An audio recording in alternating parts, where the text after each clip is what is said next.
नमस्कार। प्रभु राम के व्यक्तित्व और जीवन को समझने के इस प्रयास में आपका स्वागत है। यह वार्तालाप श्रृंखला राम को जानने, समझने और मन में बसाने के लिए है। इसमें मैं योगिता पंत अपने मार्गदर्शक एवं गुरु अनिल चावला जी के सम्मुख कुछ जिज्ञासाएं प्रकट करती हूँ और वे समाधान करते हैं। आइए इस वार्तालाप का आनंद लें। अनिल जी, बहुत बहुत स्वागत है आपका। नमस्कार। अनिल जी, पिछले प्रकरण में आपने बताया था कि राम सुग्रीव और वाली को समझने का प्रयास कर रहे हैं। इन दोनों भाइयों में वैर कैसे हुआ? यही प्रश्न राम ने भी पूछा था कि ये दोनों भाई हैं। कहीं कहीं दिख रहा है कि सुग्रीव को अभी भी वाली से प्रेम भी है और इतना वैर है कि उसकी मृत्यु के लिए तैयार है। और ये जो कथा है, ये आज जो हम ले रहे हैं, तुमने प्रश्न उठाया है, ये बड़ी ही रुचि वाली कथा है और आज के युग में भी है। मुझे एक पुरानी फिल्म 1960 के दशक में एक फिल्म आई थी, राज कपूर, राजेंद्र कुमार, वैजयंती माला वाली, संगम। उसकी कथा से मिलती जुलती कुछ कथा है ये। वहाँ पर राज कपूर और राजेंद्र कुमार भाई नहीं है, यहाँ ये दोनों सगे भाई हैं। दोनों आपस में बहुत प्रेम करते हैं और उनके बीच में वैर हो जाता है। ये सारी कथा, सारी कहानी सुग्रीव स्वयं राम को सुनाते हैं कि कैसे हुआ। उन्होंने बताया कि हमारे पिता ऋक्षरजा, जो एक महान वानर थे, वे वाली से बहुत प्रेम करते थे। वाली इंद्र का पुत्र भी है। अब ये आप बात कहेंगे, ये कैसे बात कह रहे हैं कि ऋक्षरजा के पुत्र हैं और साथ में वाली इंद्र का पुत्र भी है और सुग्रीव सूर्य के पुत्र हैं। तो ये हम समझना आवश्यक है कि हमारे यहाँ पिता पुत्र जो है वो केवल जैविक संबंध नहीं है। ऐसा हो सकता है कि जैविक रूप से वाली इंद्र का पुत्र हो और वाली की माता का पति ऋक्षरजा हो। जो भी हो, ये नहीं बताया, लेकिन वाली इंद्र का पुत्र है, अपने आप में देवताओं के राजा का पुत्र है। यहाँ पर एक बात बहुत समझने वाली है कि आपके पिता क्या हैं, इससे अंतर नहीं पड़ता। आप अगर गलत काम करते हो तो वध करने योग्य हो जाते हो। आप इंद्र के पुत्र भी हो सकते हो, किसी के भी पुत्र हो सकते हो। आपके पिता प्रधानमंत्री रहे हैं या राष्ट्रपति रहे हैं या क्या रहे हैं, माता क्या रही हैं, इससे कोई फर्क नहीं पड़ता। प्रश्न ये है कि आपने सही किया या गलत किया। अपन वापस बात में आए। सुग्रीव ने बताया कि वो मेरे पिता उनसे बहुत प्रेम करते थे और ज्येष्ठ पुत्र, सर्वगुण संपन्न। कुछ लोग सोचते हैं कि वाली जो था एक राक्षस किस्म का व्यक्ति था। नहीं, वाली को कोई, कहीं मैंने पढ़ा, अत्याचारी था, अत्याचारी था, नहीं, कुछ नहीं था। बहुत सुसंस्कृत था, बहुत अच्छा व्यक्ति था और सुग्रीव उससे बहुत प्रेम करते थे। दोनों भाइयों के बीच में कोई लड़ाई नहीं थी। पिता का देहांत हुआ, जैसा होता है साधारणतः। पिता के बाद सारे मंत्रियों ने कहा कि ज्येष्ठ पुत्र यही हैं, इनका राज्याभिषेक होना चाहिए, शक्तिशाली हैं, सर्वगुण संपन्न हैं। सुग्रीव भी अत्यंत प्रसन्न थे कि उनके भाई का राज्याभिषेक हो रहा है। राज्याभिषेक हुआ और सुग्रीव राज्याभिषेक के बाद अपने भाई के साथ सदा दास की तरह रहते थे, जैसे वो मालिक हैं और ये दास हैं। इतना प्रेम था दोनों भाइयों में। कोई कहे कि सुग्रीव के मन में महत्वाकांक्षा थी, कोई लड़ाई की बात थी, कोई नहीं थी। सब कुछ अच्छा था। एक दिन की बात है, कि एक राक्षस था, उसका नाम था मायावी। उसके पिता का नाम था मैं, और वह दुदुम्भी नामक राक्षस का बड़ा भाई था। बहुत शक्तिशाली, बहुत महान असुर था वो महान असुर आया और किष्किंधा जो इनकी राजधानी थी उसके द्वार पे खड़ा होके रात के समय, आधी रात को 12 बजे खड़ा होके ललकारने लगा, यह वाली तुझमें दम है तो आ और मुझसे लड़ाई कर।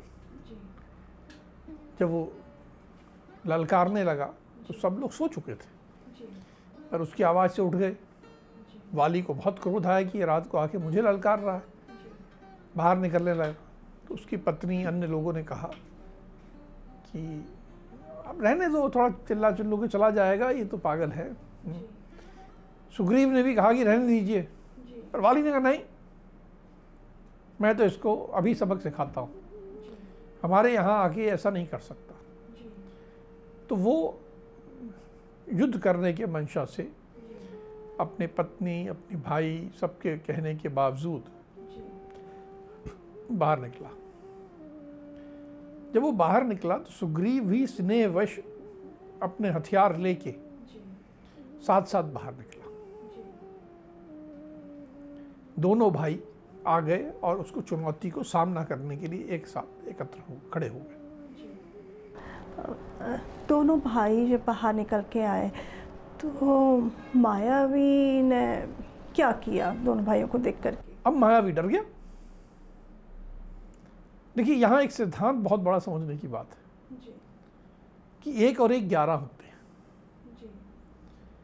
मायावी आया था वाली को चुनौती देने, लेकिन उसने ये नहीं सोचा था कि वाली के साथ एक और व्यक्ति है, 2 निकल के आ जाएंगे और मुझे 2 से युद्ध करना पड़ेगा। तो सोचा ही नहीं था।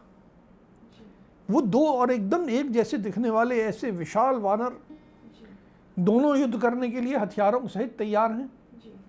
ये देख के वो घबरा गया। घबरा के उसने अपनी चुनौती का विचार त्याग दिया और डर के मारे लगा भागने कि मैं तो जंगल में भाग जाऊं, ये दोनों तो मेरा हाल बुरा कर देंगे। डर के मारे भागने लगा। ये दोनों भी उसके पीछे पीछे भागे। वाली तो क्रोध में था, बहुत शक्तिशाली योद्धा था वो। उसने कहा इसने आज मुझे ललकारा है तो ये जिंदा नहीं जा सकता। ये पूरे विचार से वाली दौड़ रहा, साथ साथ सुग्रीव दौड़ रहा। और ये भी एक बात थी कि वो चांदनी रात थी, तो चंद्रमा की रोशनी थी जिससे कि पूरा रास्ता दिख रहा था। देखते देखते दौड़ते जा रहे थे। एक स्थान आया कि ऐसा लग रहा था कि जैसे पृथ्वी में एक बिल बना हुआ है, एक गुफा थी। वो सामने से घास फूस से ढकी हुई थी, लेकिन मायावी को मालूम था कि वहाँ गुफा है और वो उस गुफा के अंदर घुस गया। जैसे वो गुफा में घुसा तो बाली का क्रोध और बढ़ गया कि अब मैं इसको कैसे मारूंगा, इसके पीछे कैसे जाऊंगा। तो रुका वो, और रुकने के बाद उसने सुग्रीव से कहा कि सुग्रीव तुम यहीं रुको, आज तुम्हारा यही काम है कि तुम यहाँ रुको और मैं इस बिल के अंदर जाता हूँ और जाके उसे मार के आता हूँ। सुग्रीव ने कहा कि मुझे यहाँ रुकने को मत कहिए, मैं भी आपके साथ आता हूँ, हम दोनों मिलके उसे मारेंगे। इसी गुफा में हम घुस के हम दोनों मिलके मारेंगे। लेकिन बाली ने एक नहीं सुनी। उसे अपने चरणों की सौगंध दी कि तुझे सौगंध है कि तूने यदि इसके अलावा कुछ किया तो तू यहीं खड़ा रहे और मैं उसे मार के आऊँगा, मैं अकेला उसके लिए पर्याप्त हूँ। ये कहकर बाली उस गुफा के अंदर घुस गया और सुग्रीव वहाँ बाहर खड़ा रहा। खड़े रहने को तो कहा था, लेकिन कितना समय? खड़े खड़े खड़े खड़े 1 वर्ष बीत गया। 1 वर्ष का समय तो बहुत लंबा होता है, फिर उसके पश्चात क्या हुआ? हाँ, 1 वर्ष गुजर गया। अब बेचैनी होने लगी। कोई भी व्यक्ति हो बेचैनी तो होगी कि अंदर जो मेरा भाई गया है वो जिंदा है या मारा गया है। अब क्या करें? क्या उसके पीछे जाएं और खुद भी मारे जाएं? और गुफाओं के अंदर तो कैसा जाल होगा, कौन सी गुफा में कहाँ, बड़ा मुश्किल है। क्योंकि गुफा है किसकी? मायावी की। वो उसे जानता है, आप नहीं जानते हो। तो अंदर जाना भी एक खतरे का काम था जो वाली ने किया था। और ये भी अब बड़े ऊहापोह की स्थिति में बहुत व्याकुल था कि क्या करें। अचानक ये 1 वर्ष होने के कुछ समय बाद उस गुफा में से बहुत सारा गर्म रक्त निकल के बहता हुआ आया और साथ में असुरों के गरजने की आवाज़ें आई। सुग्रीव कहते हैं कि शायद उस आवाज़ में वाली की आवाज़ भी रही होगी, पर पक्का नहीं मालूम, क्योंकि बाहर खड़े होकर आप सुन रहे हो तो अंदर नहीं मालूम। पर कहीं ना कहीं ऐसा लगा कि जैसे ये जो रक्त बह के आ रहा है ये वाली का ही रक्त। और अंदर बड़ी भारी लड़ाई हुई है और लड़ाई के बाद वाली मारा गया है, ये सुग्रीव को लगा। अब सुग्रीव को चिंता हुई कि वो इतना शक्तिशाली जिसने वाली को मार दिया है, तो अब वो लौट के आएंगे और हम सबको मारेंगे। तो उसने एक बहुत बड़ा शिलाखंड लिया, जैसे कि एक पर्वत की चोटी हो, इतना बड़ा थोड़ा, और उसको ले जाके उस गुफा के मुहाने पर, द्वार पे रख दिया ताकि वहाँ से कोई निकल ना सके, ताकि मायावी और उसके जो अन्य राक्षस हैं वो वहाँ से निकल के वापस किष्किंधा में आके कत्लेआम ना मचाए। और ये रखने के बाद वे लौट आए। उन्होंने किसी को नहीं बताया, पर सारे मंत्रियों ने पूछा कि भाई वाली कहाँ है। और धीरे धीरे करके मंत्रियों को मालूम पड़ा कि ऐसा हुआ है और शायद वाली मारा गया है।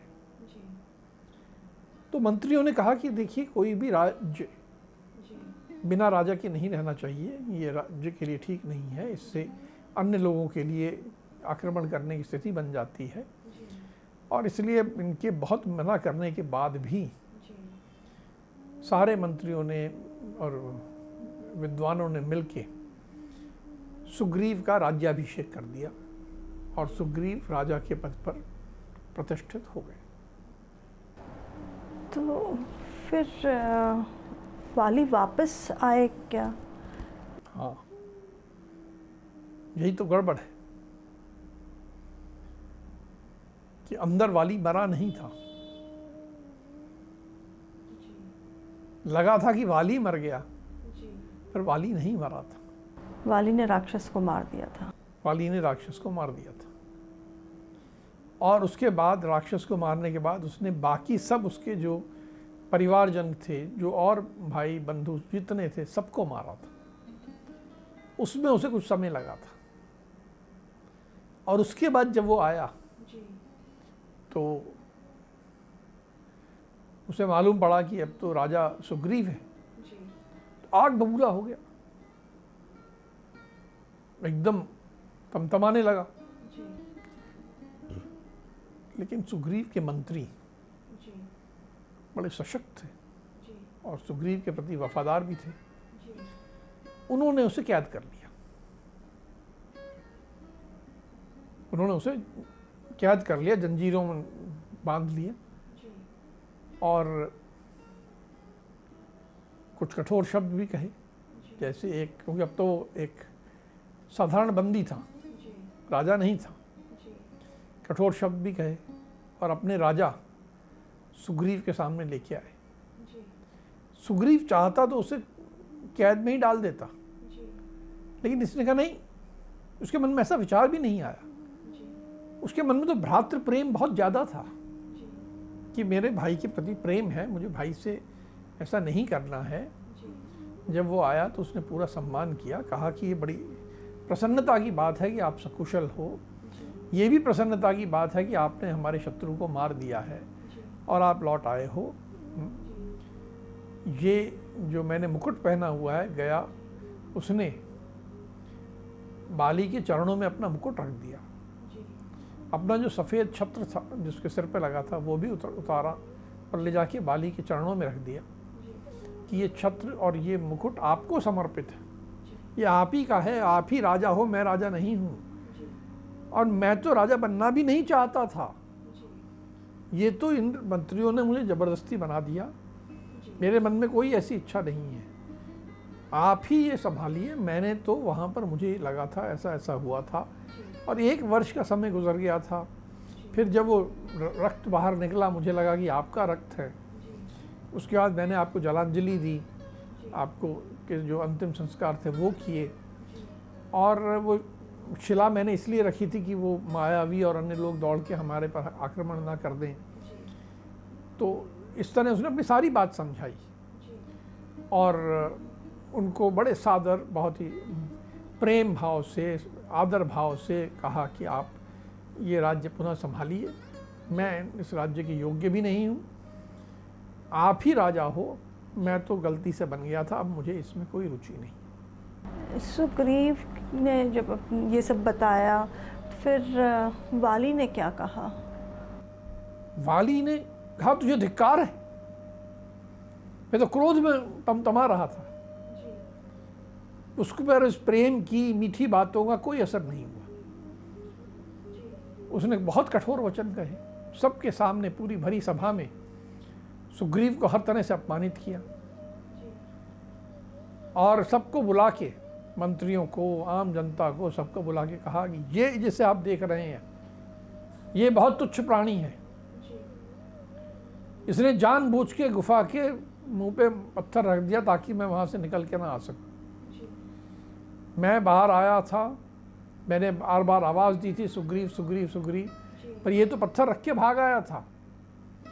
इसके मन में राजा बनने की खोट थी और इसने पत्थर इसीलिए रखा था कि सुग्रीव ने पत्थर इसीलिए रखा था कि बाली उस पत्थर को नहीं हटा पाएगा, इतना बड़ा पत्थर रख के आया था ये, और मुझे मारने की योजना बना के आया था। ऐसे आदमी को राजा नहीं रहना चाहिए। इस तरह की बातें कहने लगा। अब आप देखो, घटना एक ही है, दोनों का बताने का तरीका अलग अलग है और एक गलतफहमी हुई है। वाली सोच रहा है कि सुग्रीव उसे मारना चाहता था और सुग्रीव सोच रहा है कि वाली मारा गया है, और इस गलतफहमी, मिसअंडरस्टैंडिंग से बातें ऐसी बढ़ गई। वाली ने सुग्रीव को बहुत अपशब्द कहे, फिर उसके बाद क्या किया वाली ने? अब सुग्रीव ने बताया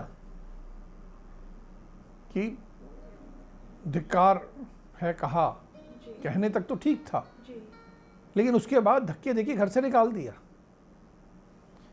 उसकी पत्नी, जो सुग्रीव की पत्नी थी, उसको भी छीन लिया। कहा कि ये पत्नी अब मेरी पत्नी होगी। पत्नी को भी छीन लिया, धक्के देके घर से निकाल दिया। सुग्रीव कहते हैं कि मेरे तन पे उस समय जब मुझे निकाला केवल एक वस्त्र था, मैंने एक लंगोट पहन रखा था और मेरे पास कोई वस्त्र भी नहीं था, और मुझे ऐसे ही निकाल दिया। ना मेरी पत्नी को दिया, मेरी पत्नी से उसने विवाह कर लिया और मुझे इस तरह निकाल दिया, ऐसा अपमानित किया। मैं उससे डरा हुआ हूँ।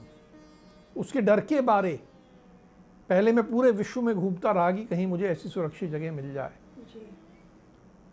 जगह जगह फिरता रहा, भटकता रहा। फिर मुझे ध्यान आया कि ये ऋष्यमुख पर्वत बड़ी सुरक्षित जगह है, क्योंकि इसके साथ एक ऐसी घटना जुड़ी है जिसके कारण बाली यहाँ नहीं आएगा। इसलिए मैं अब ऋष्यमुख पर्वत पर रहने लगा हूँ। उसने राम से कहा कि देखिए कैसे बिना किसी अपराध के मुझे दंड दिया गया है। सारी घटना बताते हुए कि मैं दोषी नहीं हूँ, लेकिन मुझे दंड मिला है, अब आप इस पे न्याय करिए। सुग्रीव ने जो अपने वैर की बात बताई, वाली के साथ जो वैर हुआ जिस तरह से, तो फिर राम जी ने क्या कहा? राम जी को पूरी बात समझ में आई।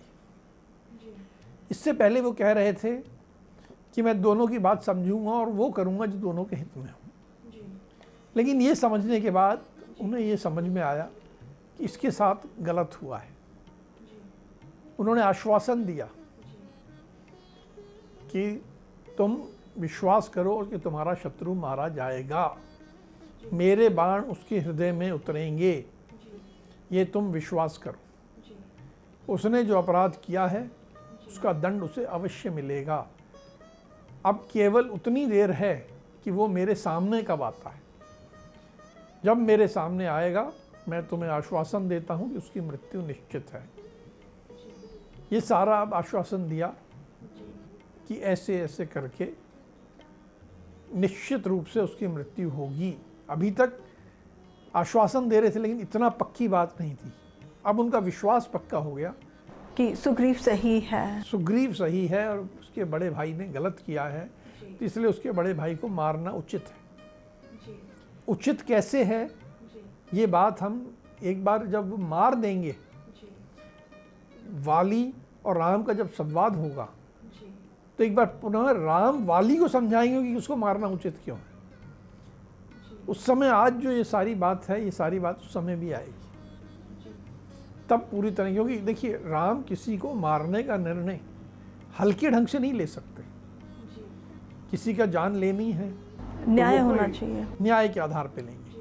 तो न्याय के आधार के लिए उन्होंने पूरी घटना समझी और उसके बाद ये निर्णय लिया और बताया कि हाँ तुम बेफिक्र रहो, तुम्हारा शत्रु अवश्य मारा जाएगा। जी, तो राम जी के वचन सुन करके फिर सुग्रीव की क्या प्रतिक्रिया थी?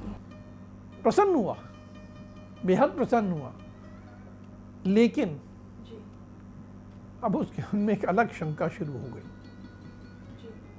कि ये बड़े सुकुमार दिखते हैं, बड़े सुहृदय व्यक्ति हैं, बहुत ही मधुर भाषी हैं, और कहाँ वो खतरनाक वाली